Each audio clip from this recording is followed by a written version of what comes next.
Viewers আসসালামু আলাইকুম। আমি পাপ্পু বলছিলাম আলামিন পিজন লফট থেকে। আমার লফটের কিছু ভালো লাগার মুহূর্ত আপনাদের সঙ্গে শেয়ার করার জন্য ভিডিওটা করা। দেখতে পাচ্ছেন এখানে অনেক কিছু কবুতরই আছে, যেগুলোর মধ্যে কিছু ডিম পারছে, কিছু বাচ্চা নিয়ে বসে আছে, ম্যাক্সিমামই বাচ্চা ফুটছে। তার মধ্যে আজকে প্রায় 100 পিস বাচ্চা ট্যাগ পড়ানো কমপ্লিট করছি। আশা করি আর কিছু কবুতর আছে, এগুলো পর্যায়ক্রমে পড়াবো। যাক, সবাই আমার লফটের জন্য দোয়া রাখবেন। বিগত অনেক দিন যাবৎ কবুতরটা ডিম পারে না। আসলে আল্লাহর রহমতে কবুতরটা ডিম পারছে। দীর্ঘ প্রায় 1 মাস পর কবুতরটা ডিম উপহার পেয়েছি। কবুতরটা ডিম নিয়ে বসে আছে, সবাই দোয়া রাখবেন। আশা করি এদের বাচ্চা খুবই চমৎকার একটা বাচ্চা হবে।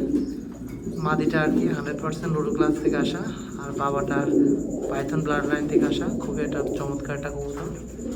আমি আশাবাদী এদের বাচ্চা খুব ভালো কিছু করার একটা আশাতেই পেয়ারিং করছি। ইনশাল্লাহ ভালো কিছু পাবো। এর পাশাপাশি দেখতে পাচ্ছেন এখানে এই কবুতরটা ডিম নিয়ে বসে আছে, এটাও বাচ্চা নিয়ে বসে আছে। এখানে দেখতে পাচ্ছেন ম্যাক্সিমাম কবুতরই বাচ্চা নিয়ে বসে আছে। দেখতে পাচ্ছেন প্রত্যেকটা পেয়ারে পেয়ারে বাচ্চা। দেখতে পাচ্ছেন এখানে বাচ্চা নিয়ে বসে আছে। এখানে কিছু চকো আছে, এগুলো বাচ্চা ফুটছে। কিছু এখানে ব্ল্যাক আছে, এগুলো বাচ্চা ফুটছে। হোয়াইটের বাচ্চাটা পোস্টারিং করছে। আসলে এখানে দেখতে পাচ্ছেন এই কবুতরটা আমার খুবই একটা পছন্দের কবুতর। এটা ডাইরেক্ট বেলজিয়ামের একটা কবুতর, স্টিফেন ইম্বার্স ইম্পোর্টেড। দুইটা বাচ্চা নিয়ে বসে আছে। এটা বাচ্চা ফুটছে, এটা বাচ্চা ফুটছে, এটা বাচ্চা ফুটছে। এটা মূলত পোস্টারিং করছে ডিমটা। নিচেরটা বাচ্চা ফুটছে। মোটামুটি সম্পূর্ণভাবে বাচ্চা কমপ্লিট করছে। অনেক কবুতরই বাচ্চা কমপ্লিট করছে। তার মধ্যে আজকে প্রায় 100 পিস বাচ্চা ট্যাগ কমপ্লিট করছি। দেখতে পাচ্ছেন এগুলো সম্পূর্ণ বাচ্চা নিয়ে বসে আছে। আসলে এবার মোটামুটি বাচ্চা সব মিলিয়ে অনেকগুলো বাচ্চা ফুটছে। সবাই দোয়া রাখবেন সুন্দরভাবে যেন বাচ্চাগুলো রেডি করতে পারে। আর অনেক ভাই প্রশ্ন করেন, ভাই আপনি কবুতর পানি দিয়ে রাখেন না? আসলে আমি পানি কখনো দিয়ে রাখি না। খাবার 2 বেলা দিই, পানি জাস্ট 3 বেলা, সকাল দুপুর রাত্রে, এই 3 বেলা পানি দিই। আল্লাহর রহমতে এতে আমার বাচ্চাগুলো খুব সুন্দর, কবুতরের বাচ্চাগুলো সুন্দরভাবে আমি রেডি করতে পারি। আর সপ্তাহে আমি 2 দিন FLCD ভিনেগারটা ইউজ করার চেষ্টা করি। এতে কবুতরের ড্রপিংটা সুন্দর থাকে এবং খাওয়ার পরে রুচি হয়। সেক্ষেত্রে আমি এটা ইউজ করার চেষ্টা করি। আর এখানে দেখতে পাচ্ছেন কিছু ক্যালসিয়ামের মধ্যে আমি এখানে কিছু কবুতর মেডিসিন আপনি দেখাই। আসলে কিছুটা বাচ্চা বড় হলে মোটামুটি বিকম্বেটটা কিছুটা ইউজ করি। এর পাশাপাশি আমি ক্যালসিয়ামটা দেখতে পাচ্ছেন, এই ক্যালসিয়ামটা ইউজ করি। আর এখানে আরেকটা কিছু মেডিসিন আছে, এটা ইউজ করি। আরেকটা আছে লিভার টনিক, ওইটা ইউজ করি। সব মিলায় FLCD ভিনেগার ইউজ করি। মোটামুটি সবভাবে বাচ্চাগুলো আমি সুন্দরভাবে রেডি করতে পারি। এবং বিগত আমার যেগুলো ভিডিও আপনারা দেখছেন, বাচ্চাগুলো কত সুন্দরভাবে রেডি হয় দেখতেই পাচ্ছেন। আর কোনো গোটাকাটি বা কোনো মশার কামড় কোনো কিচ্ছু থাকে না, সুন্দরভাবে বাচ্চাগুলো রেডি হয়।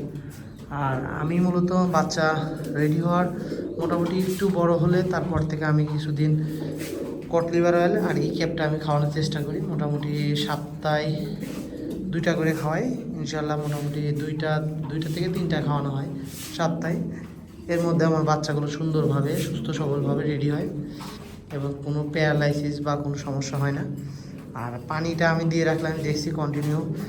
অনেক ভাইরা কীভাবে করে যায় না, কিন্তু আমার ক্ষেত্রে আমি যেটা বুঝি, পানি যখনই দিয়ে রাখি তখন কবুতরটা পানি বেশি খাওয়ার কারণে কবুতরটা বাথরুম ড্রপিং পাতলা হয় এবং এতে ফাউল রোগের সমস্যা হয়, পাতলা পায়খানা যেটাকে বলি আমরা। এটা আমার ক্ষেত্রে হয়, এই কারণে আমি আসলে পানিটা দিয়ে রাখি না। সব মিলাই এতে পানি না দিয়ে রাখার কারণে আমার একটু কষ্ট বেশি হয়। 3 বেলা পানি দিই, এতে আমি বাচ্চাগুলো সুন্দরভাবে উপহার পাই এবং বাচ্চার কোয়ালিটি আপনারা দেখছেন, অনেক সুন্দরভাবে বাচ্চাগুলো রেডি হয়, এই আর কি। আর এখানে সব মিলাই কবুতর আসলে আমি আরেকটা কিছু আপনাদের দেখাই। কিছুটা আমার এখানে পরিবর্তন হবে। এই খাঁচাটা আমি মূলত সেল করে দিচ্ছি এক ভাইয়ের কাছে। এখানে মূলত আমি আরেকটা খাঁচা সেট করব, এই আর কি। ইনশাল্লাহ সবাই দোয়া রাখবেন। এখানে মোটামুটি 24 একটা খাঁচায় আমি সেটিং করব 2-1-এর মধ্যে, সম্ভবত 10-15 দিনের মধ্যে এখানে 24 খাঁচা সেটিং করব। এই আর কি, সবাই দোয়া রাখবেন। এখানেও কিছু ব্রিডিং আবার পর্যায়ক্রমে করার চিন্তা ভাবনা করছি, কারণ কি কিছুটা কবুতর আবার ব্রিডিং বাড়াবো, এই আর কি, সবাই দোয়া রাখবেন।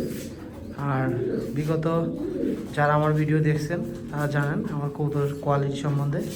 আমার কথা হচ্ছে যে আপনারা যাই করেন, রেসার কবুতর রেসিং করতে গেলে ভালো কবুতর পালতে হবে, এর কোনো ব্যতিক্রম নেই। আপনার কোয়ালিটি ফুল ছাড়া কখনো রেসার কবুতর রেস করতে পারবেন না। যার থেকেই নেন কোয়ালিটি ফুল কবুতর সংগ্রহ করার চেষ্টা করেন, আশা করি আপনাদের ভালো রেসপন্স পাবেন। যাই হোক, সবাই আমার জন্য দোয়া করবেন, আপনাদের জন্য দোয়া রইল। সবাই ভালো থাকবেন, সুস্থ থাকবেন। আসসালামু আলাইকুম।